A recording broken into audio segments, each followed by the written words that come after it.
Suprabhat. Today we are going to learn about measurement of matter. Can you recall the Dalton's atomic theory? What does it say? Dalton says that every atom is indivisible. The smallest particle of matter is atom, which is indivisible, and it takes completely part in the chemical reaction. It can be regained through the chemical reaction original part. Okay, that was the every matter consists of small tiny particles called atom, and their atomic mass was fixed.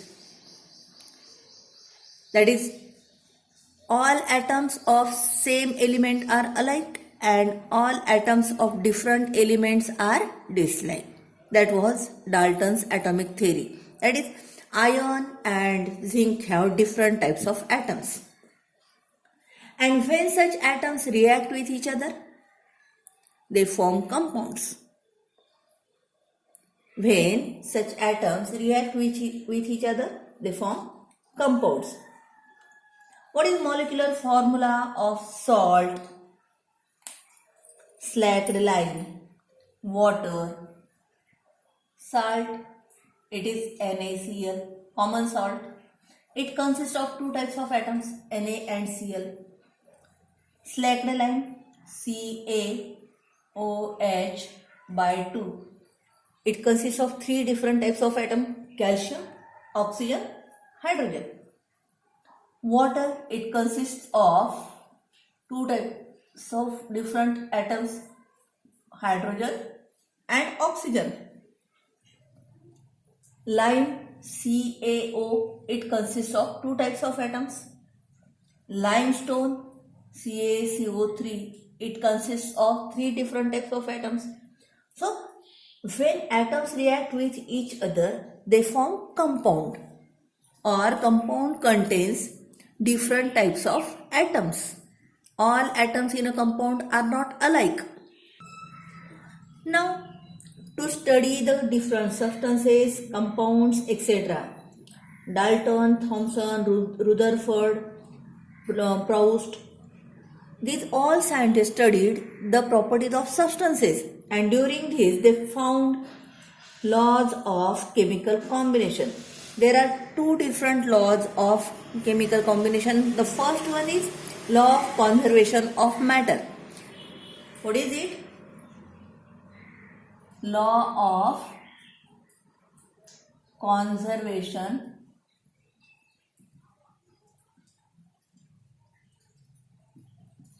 in earlier we have studied law of conservation of energy, that is, energy can be neither created nor destroyed.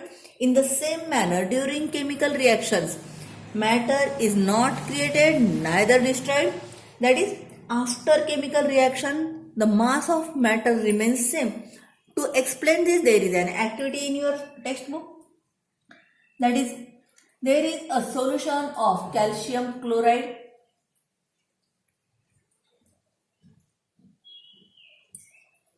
Here it is solution of sodium sulfate, and these were measured. Suppose there it has certain mass, whatever, m gram, and these are both transparent solutions. Those can be seen. Those are water soluble compounds, therefore these solutions are transparent solutions.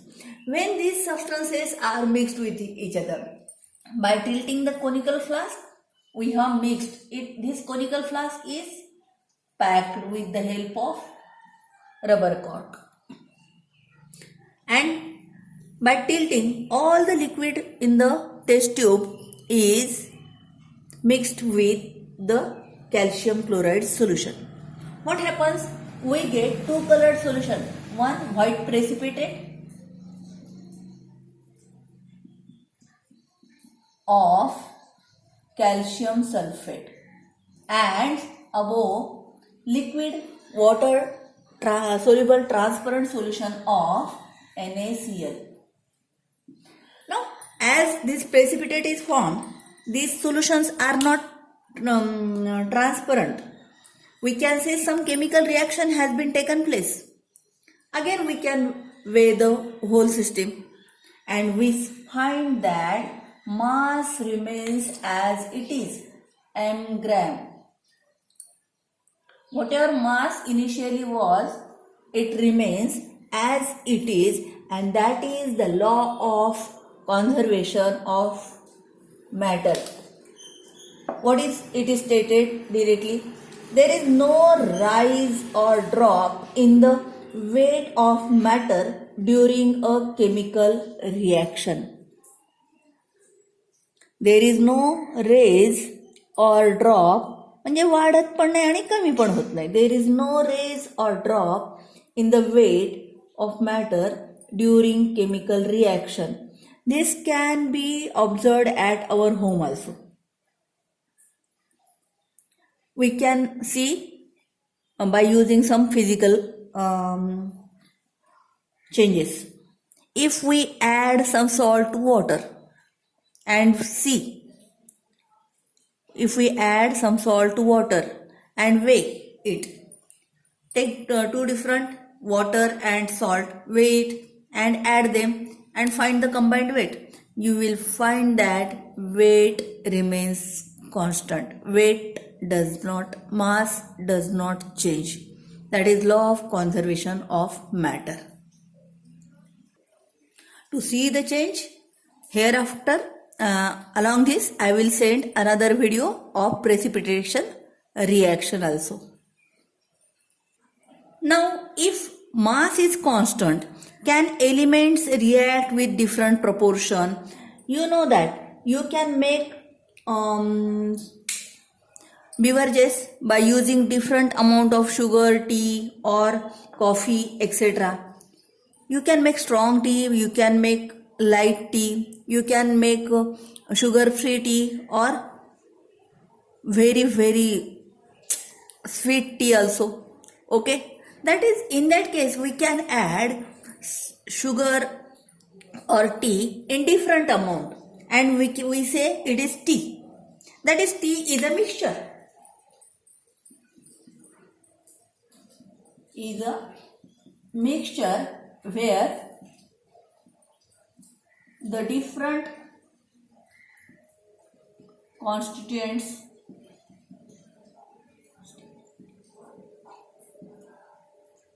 are in different proportions.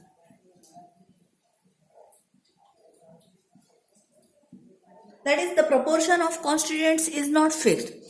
Is it so for compounds? Compound has special color, special order, special chemical properties. Then is it true for different compounds also? And French scientist J.L. Proust stated that the proportion by weight of constituent elements in various samples of compound is fixed.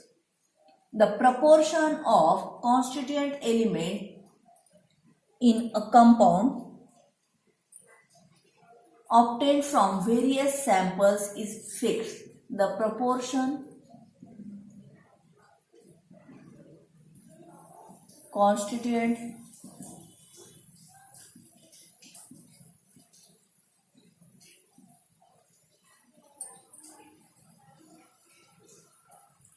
in various samples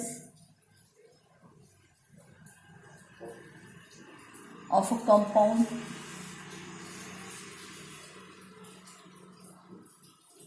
is fixed. This is called as law of definite proportion. This is called as law of definite proportion. What does it mean? It means that if I get water,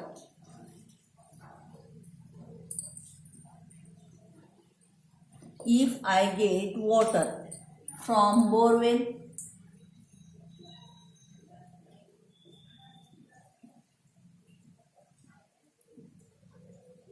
tap water,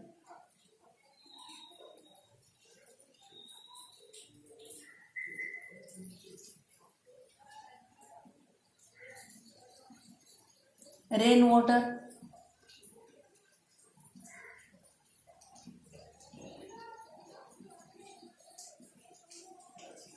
any type of water, and it is in pure form, that is it is boiled, evaporated and distilled water is taken. From every sample we get distilled water.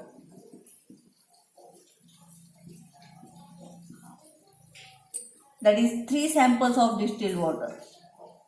One from tap water, one from lake, one from sea, one from rainwater, everywhere. Every type of water, if we decompose it electrolytically, if we decompose water, every time we will get H2O, that is hydrogen in 2 quantity.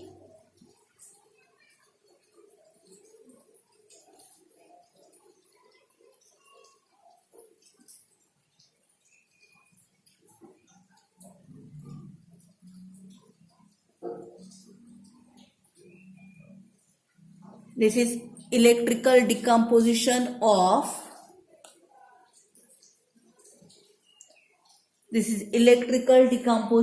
of water. Acid related water is added here. Water plus some H2SO4 is here, and every time any type of water is taken here, and current is passed, we will get oxygen, we will get hydrogen, and their volume is always in the ratio 2:1. Their volume is always in the ratio 2:1, and if we measure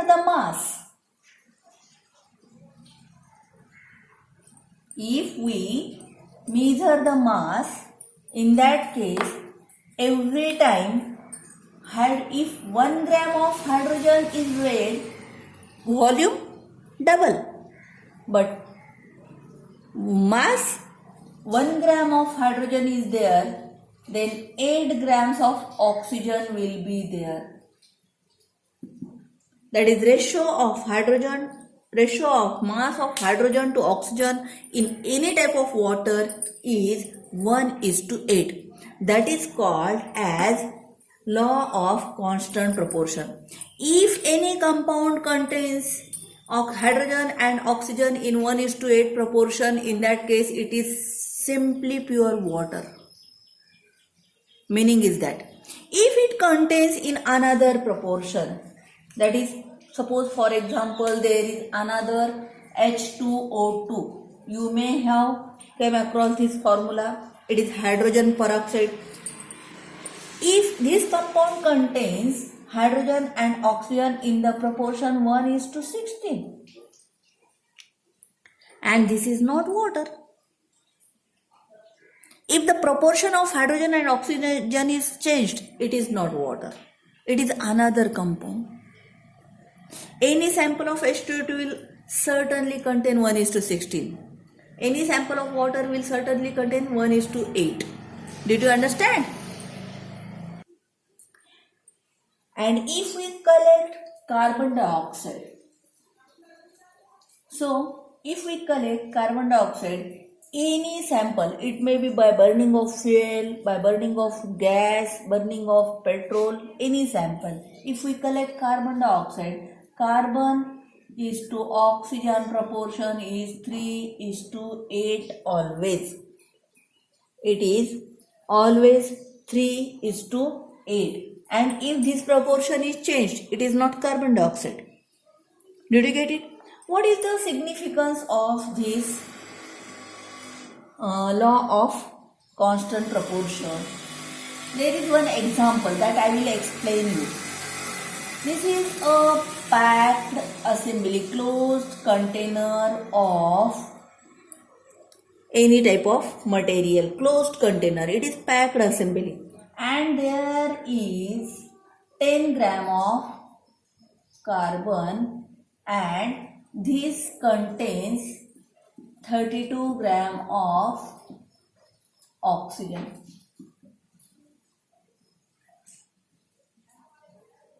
And this carbon is burnt. How much carbon dioxide what will be the weight of carbon dioxide so formed? Now anybody can answer 32 plus 10. It will be 42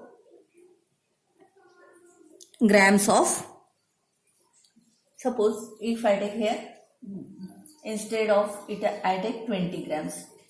32 plus 20, it will be 52 grams of carbon dioxide. This carbon is burnt. It does not happen so. Because what the law says? Carbon reacts with oxygen in the proportion 3:8. So only if I divide this 32 by 8, I get 4. And 4 into 3 is equal to 12. Therefore, carbon is to what we can say? Oxygen. Here 32 and 32. Their proportion must be 3:8. 32. Here we will get only 12 gram. Okay. So only 12 gram of carbon will react with oxygen. That is 8 gram of carbon will remain as it is and 44 gram of CO2 will be formed. That is the law of constant proportion. Now read the lesson again and again carefully and try to prepare such examples. Thank you.